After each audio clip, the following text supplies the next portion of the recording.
Bem, mas como eu dizia, nós estamos aqui celebrando a ceia juntos e eu quero retomar alguns textos de Efésios.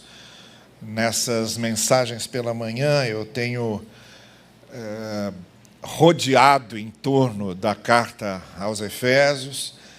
As minhas palavras têm ficado circunscritas ali em torno do que o apóstolo Paulo em Efésios está falando a partir de um eixo. Eu queria só lembrar isso de novo para a gente não perder o fio da meada. Efésios tem um eixo, Efésios tem um centro, que é o capítulo 2, versos 8 a 10.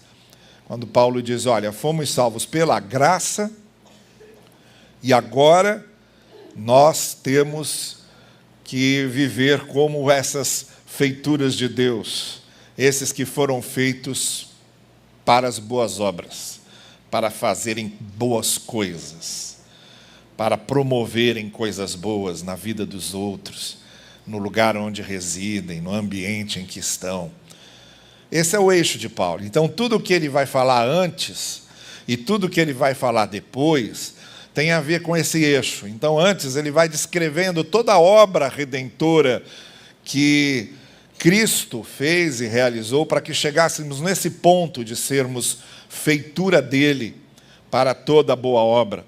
E depois ele vai dizer como é que isso se aplica de modo prático, como é que de maneira prática no nosso cotidiano e no nosso dia a dia, nós vamos sendo essas feituras de Deus para as boas obras. Como é que nós vamos vivendo a graça em termos objetivos, em termos concretos na nossa vida. O que Paulo está dizendo, em última análise, é que se fomos alcançados pela graça e somos salvos pela graça, nós nos tornamos instrumentos da graça para os outros. E é isso que deve mover a nossa caminhada, a nossa conduta. Daqui para frente, do capítulo 2 para frente, ele vai entrar em detalhes mais concretos da nossa vida diária, sobre como é que isso acontece. Não nós, é os Efésios, é para os Efésios que ele está escrevendo. Então tem algumas coisas aqui, obviamente, que se distinguem da nossa realidade, porque afinal de contas nós estamos vivendo 2000 anos depois do tempo em que Paulo escrevia essas palavras. Mas a essência, os princípios do que ele ensinou, aquilo que está por baixo da letra, o espírito que alimenta a letra, isso aí nos interessa muito, porque pode ser aplicado em qualquer situação, em qualquer geração, em qualquer circunstância em que estamos. Como hoje nós estamos celebrando a ceia, eu quero avançar um pouco mais nesses argumentos de Paulo e falar justamente sobre um ponto que nos aproxima muito desse momento da celebração da ceia do Senhor. E agora nós já estamos então no capítulo 3, e no capítulo 3, a partir do verso 10, Paulo diz assim: a intenção dessa graça, ele tinha falado da graça lá no capítulo 2, pela graça vocês são salvos. Bem, a intenção dessa graça era que agora, como igreja, junto com a igreja, mediante a igreja que somos nós, a multiforme sabedoria de Deus se tornasse conhecida de todos aqueles que exercem poderes, autoridades, de acordo com o eterno plano que ele realizou em Cristo Jesus, nosso Senhor, por intermédio de quem temos livre acesso a Deus em confiança pela fé nele. Então, Paulo está dizendo o seguinte: nós temos livre acesso a Deus. Daqui a pouquinho eu vou mostrar o que isso significa exatamente. Mas temos livre acesso a Deus, temos comunhão com Deus, não dependemos, não dependemos de mais ninguém para ter comunhão com Deus, a não ser de Cristo. Cristo foi, abriu a porteira e deixou que passássemos, para que nós pudéssemos chegar a Deus. Aquela alusão que Mateus faz de haver no Santo dos Santos o véu se rasgando, o véu que separava o Santo dos Santos, onde só entrava o sumo sacerdote, aquele véu se rasgou. Ali era um símbolo, primeiro no tabernáculo, depois no templo de Jerusalém, de que não é todo mundo que pode entrar na presença de Deus, só o sumo sacerdote é que entrava. E o véu rasgando, no exato momento em que Cristo morreu, é a porteira abrindo. Então Deus abre a porta e diz: agora venham, agora vocês podem entrar à vontade. É disso que Paulo está dizendo. Essa graça, ela se manifestou a nós e agora temos livre acesso a Deus.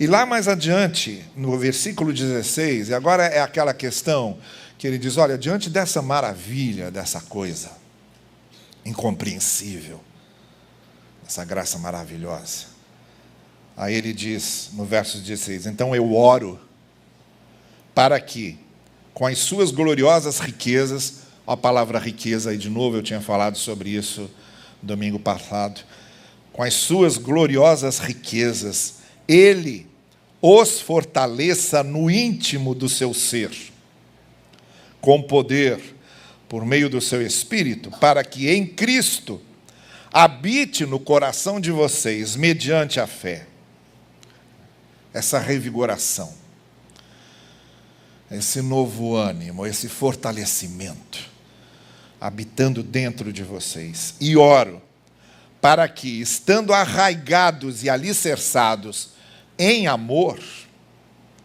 vocês possam, juntamente com todos os santos, com todos aqueles que fazem parte da igreja, compreender a largura, o comprimento, a altura, a profundidade, conhecer esse amor de Cristo, que excede todo o entendimento, para que vocês sejam cheios de toda a plenitude de Deus. Então, minha irmã e meu irmão, só tem um jeito da gente se encher de toda a plenitude de Deus. É conhecendo cada vez mais o amor de Deus. É experimentando cada vez mais o amor de Deus. É vivendo o amor de Deus cada vez mais. Quanto mais a gente compreende a altura, a profundidade, a largura do amor de Deus, mais isso vai nos moldando. A obra do Espírito em nós, de nos moldar, para que nos pareçamos cada vez mais com Cristo, é conhecermos cada vez mais do seu amor, porque vamos sendo moldados de acordo com esse amor, que quer dizer o seguinte: vamos amando cada vez mais parecidos com Ele. O que Paulo está dizendo é o seguinte: olha, a graça nos alcançou. Essa graça abriu nosso acesso a Deus. Agora a gente pode ter comunhão com Ele. Mas o que é comunhão com Deus? Comunhão com Deus é ir ao culto? Muita gente vai ao culto sem nenhuma comunhão com Deus. Comunhão com Deus é distribuir um folheto? Muita gente distribui folheto sem ter experimentado de verdade o que é ser amado por Deus e o que é amar. O que é ter comunhão com Deus? É conhecer a Bíblia de cor? Muita gente conhece a Bíblia de cor. E conhece a Bíblia muito bem. E se transforma até num teólogo. Sem muitas vezes nem ter comunhão com Deus. E sem muitas vezes nem crer em tudo aquilo que ele sabe. O que é comunhão com Deus? É ser batizado? Ser batizado é a profissão pública da fé? Mas isso também pode acontecer num mero cumprimento de um rito, ou por uma mera influência, ou por um mero costume. O que é ter comunhão com Deus? O apóstolo Paulo diz: ter comunhão com Deus, esse acesso que Cristo abriu para que a gente vá a Deus, e tenha comunhão com Ele é justamente aprender mais do seu amor. Por isso ele diz: eu oro para que vocês estejam arraigados e alicerçados em amor.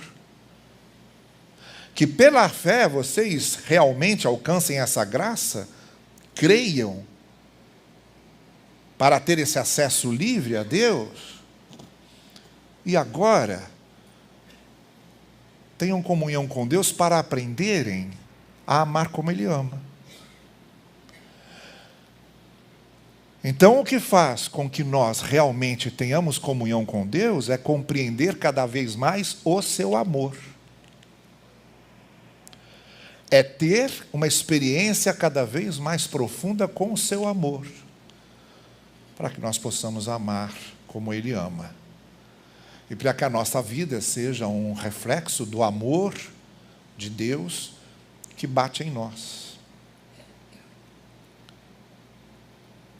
O amor de Deus, como naquele verso, o mar arrebenta em mim, o amor de Deus arrebenta em mim, e eu experimento esse amor e vivo esse amor e reflito esse amor junto àqueles que convivem comigo.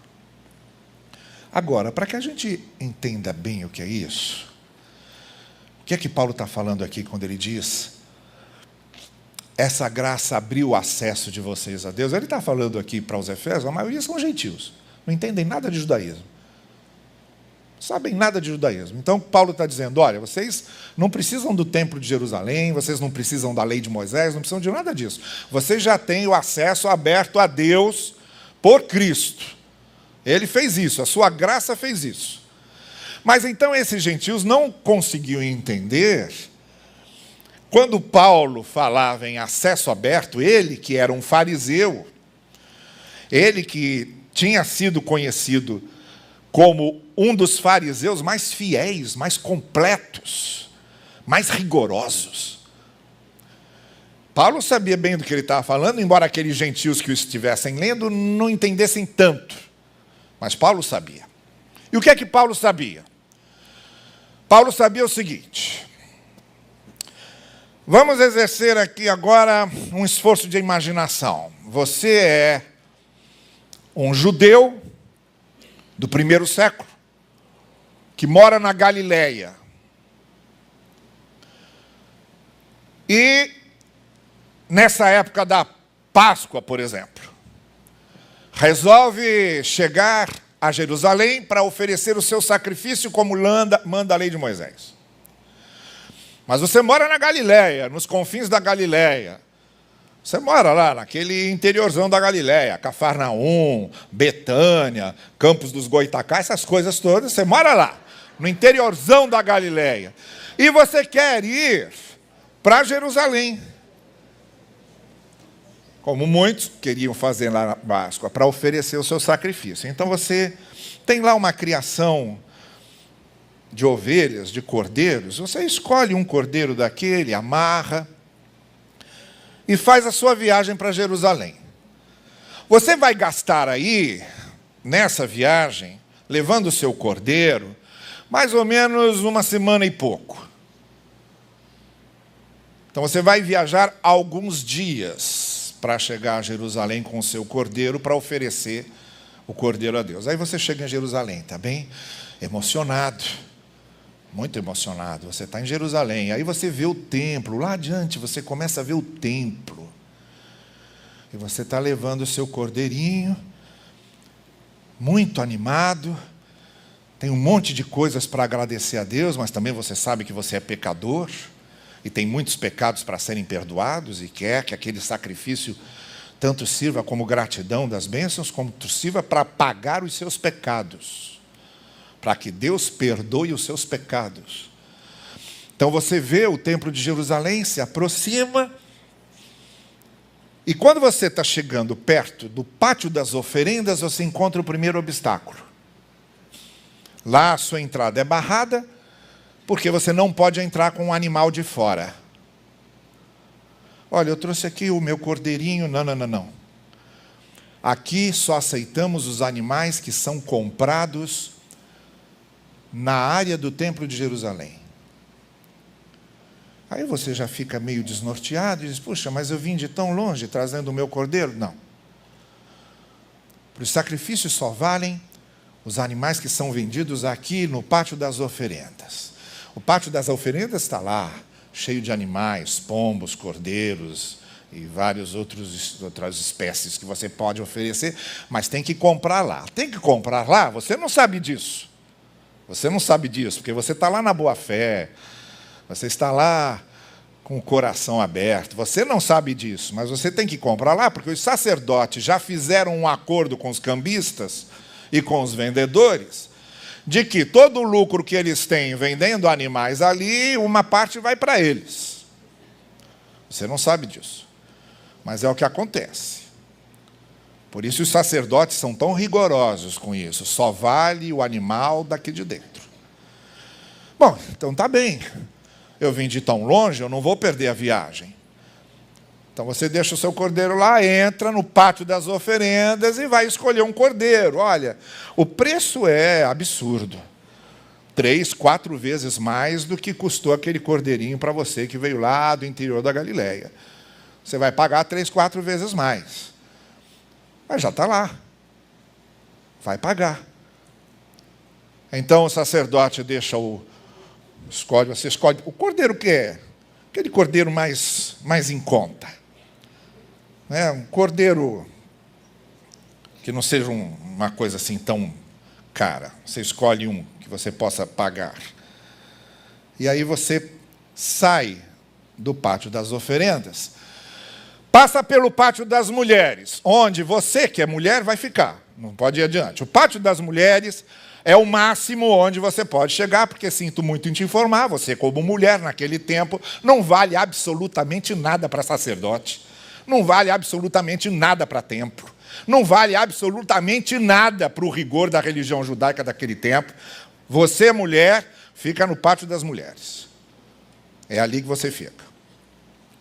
Mas você que é homem, tem seus privilégios de homem, você vai atravessar o pátio das mulheres com o cordeiro que você comprou, pagando muito mais por causa do interesse dos sacerdotes, e entra agora no pátio dos sacerdotes, onde você tem um monte daqueles sacerdotes, todos de branco, muito bem vestidos, muito bem alinhados, com uma indumentária muito chamativa, e um daqueles sacerdotes, então vem a você, e você diz, eu vim sacrificar esse cordeiro. Aí ele diz, pois bem. Aí ele pega o seu cordeiro, você atravessa o pátio dos sacerdotes e chega com ele no pátio dos sacrifícios. O pátio dos sacrifícios é um horror.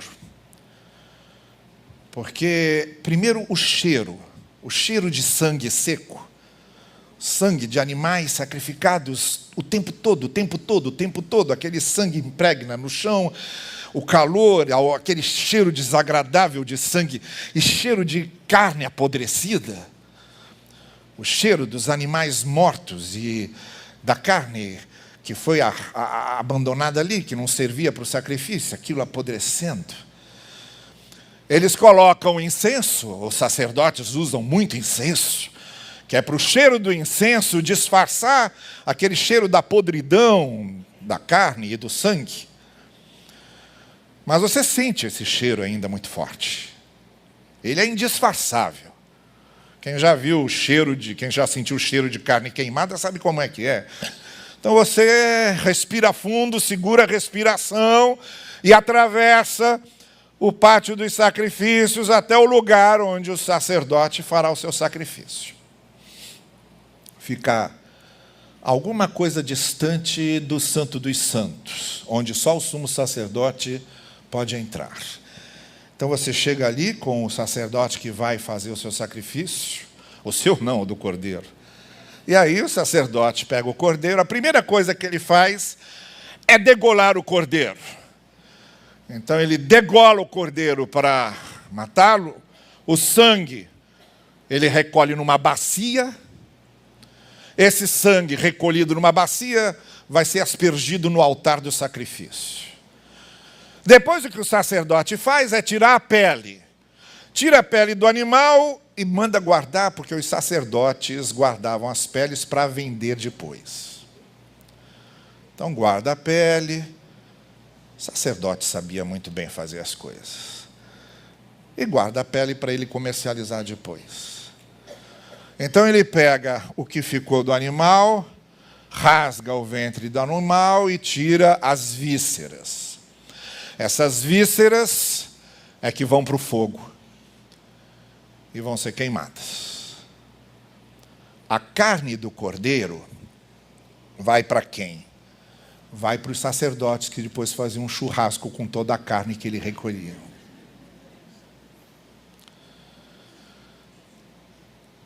E você sai de lá com o seu sacrifício feito.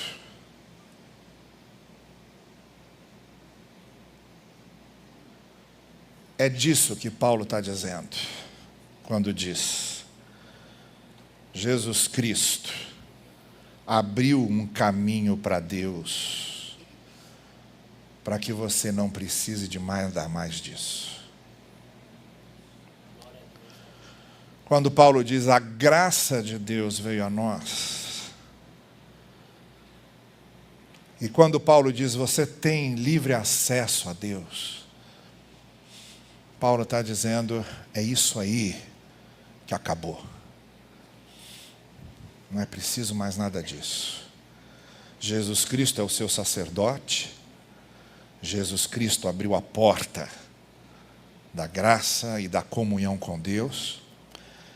Ele se tornou o próprio Cordeiro que Deus oferece por nós, e agora nem sacerdote, nem templo, nem sacrifício, não somos mais reféns de nada disso.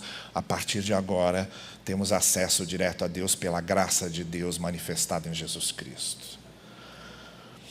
O que me impressiona é que, apesar disso, 2000 anos depois, alguns ainda, mormente no âmbito evangélico, queiram ressuscitar sacrifícios que precisam ser feitos para alcançar a salvação. E é por isso que Paulo escreve as suas cartas, para deixar bem claro que todo sacrifício já foi feito, que todo preço já foi pago, e que nós agora pertencemos ao Senhor, que nos pagou com seu próprio sangue. Agora sim, sabendo que Paulo nos livrou disso, que Deus nos livrou disso em Cristo, Paulo diz, é isso aí, graça e amor. Então o raciocínio de Paulo, quando ele está escrevendo isso, é exatamente esse. Olha só, olha do que a graça e o amor de Deus livrou vocês. Olha do que é que a graça e o amor de Deus libertaram vocês. E os chamou para experimentar diretamente do seu amor e para ter comunhão com Ele. Aí Paulo diz, e nós vamos fazer o quê?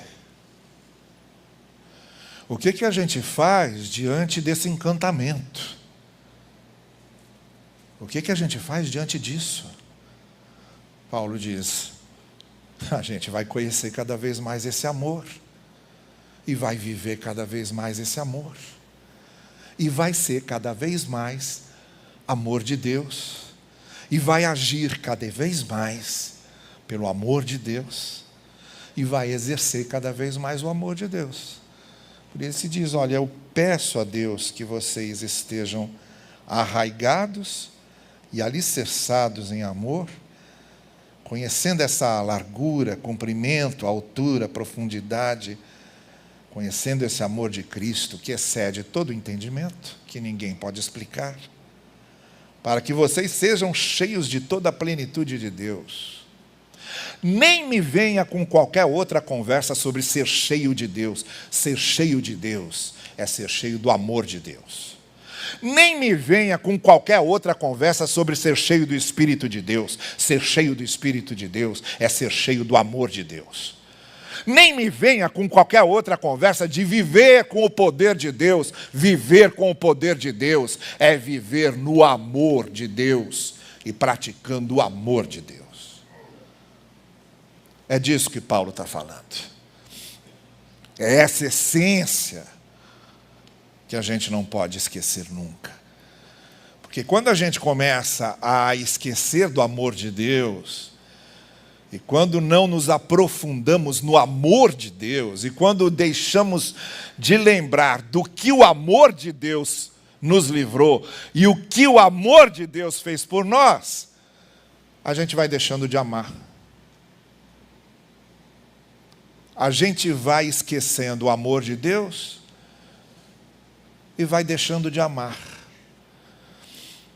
Não é à toa que muitas vezes aqueles que deveriam conhecer profundamente o amor de Deus são os que às vezes se tornam as pessoas mais implacáveis, mais cheias de ódio, mais cheias de rancor, mais vingativas, e às vezes vingativas em nome de Deus.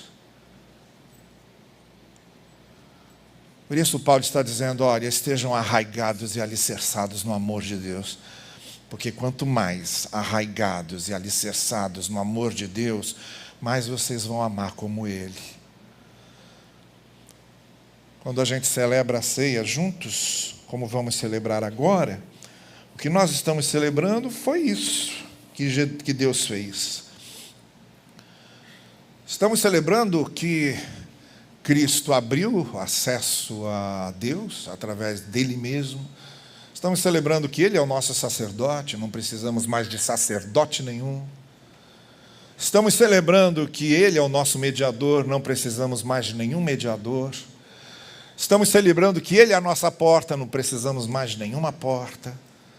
Estamos celebrando que Ele pagou o preço, não precisamos pagar mais preço nenhum. Estamos celebrando que Ele nos redimiu, não é preciso fazer mais nada para a nossa redenção. Ele já conquistou a redenção por nós. Estamos celebrando que agora nós conhecemos cada vez mais o seu amor, e porque conhecemos cada vez mais o seu amor, nós amamos cada vez mais parecidos com Ele. Estamos celebrando que o Espírito de Deus habita em nós para que nós amemos como Deus. Estamos celebrando que o Espírito de Deus nos dá o fruto, e esse fruto é o amor de Deus, que se desdobra em várias outras coisas: paz, alegria, longanimidade, paciência, bondade, benignidade, mansidão, autocontrole. Ou então, como nas bem-aventuranças, esse amor se desdobra em humildade, mansidão, paz, misericórdia, fortaleza na perseguição, firmeza no que é justo e no que é certo. Então Paulo está dizendo, quanto mais vocês bebem do amor de Deus, e quanto mais vocês comem do amor de Deus, quanto mais vocês compartilham o pão do amor de Deus, e quanto mais vocês compartilham o cálice do amor de Deus, quanto mais a gente conhece desse amor e dessa graça, mais somos parecidos com Ele e com o jeito dele amar. É isso que dá vida ao que vamos fazer aqui. É isso que dá vida ao que estamos fazendo aqui agora. É o fato de dizermos, eu sei que Deus me ama, eu experimentei o amor de Deus, eu sei o que é a graça de Deus, e esse propósito imorredouro, constante, incessante, de querer amar como Ele amou, e de ser graça de Deus para o outro. Você